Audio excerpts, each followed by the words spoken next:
ما تقریبا 4 سال شده که در بخش بانوان، بخش ویژه بر بانوان رستوران افتتاح کردیم و این رستوران ما مکمل بخش بانوان بود. خوشبختانه امروز ما تونستیم بخش آقایان هم اینجا فعال بسازیم، چون بخشایی داریم که با آقایان هم نیاز است که همراه ما همکار باشن.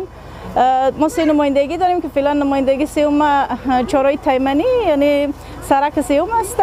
یگانه آرزوی دارم بتانم در بسته افغانستان در هر ناحیه کابل و هر ولایت افغانستان یک نمایندگی از رستوران بانوان داشته باشم و یک پیام خاص بر بانوانی که میخواین کار ایجاد کنن، شغل داشته باشن و شخصی بتانن که گام بانن به طرف تجارت. من امروزشان همکار هستم. در هر ولایتی که اونا باشن من انشالله کوشش میکنم که زیر چتر بانوان داشته باشیمشان. 5000 یا 7000 افغانی شروع کردم. تمام وسایل یک دکانم از خانه تونستم بیارم و نمایندگی دوم که مرکزی بود شروع کردیم.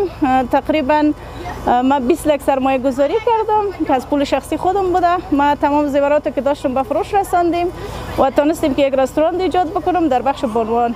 ما در نمایندگی برای 10 خانم و 10 آقا فعلا کار ایجاد کردیم که بخشای بیرونی ما مثلا بخش آیسکریم است، کباب است، شورمه هست، بخشایی که آقایان باید در بیرون کار کنن. بخش بانوان بخش خمیری ما است که از نگاه آشک، منتو، سمبوسه، بولونی چیزای بخش خانم است. میبینیم قسمی که خانم محمدی واقعا که زحمت‌های زیاد کشیدن در عرصه، رستوران بسیار خوب، جای بسیار مقبول.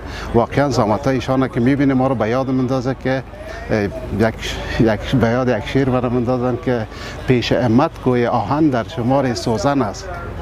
پیش امت کوی آهن در شمار سوزن است، تنبلان را سوزن مانند کوی آهن است.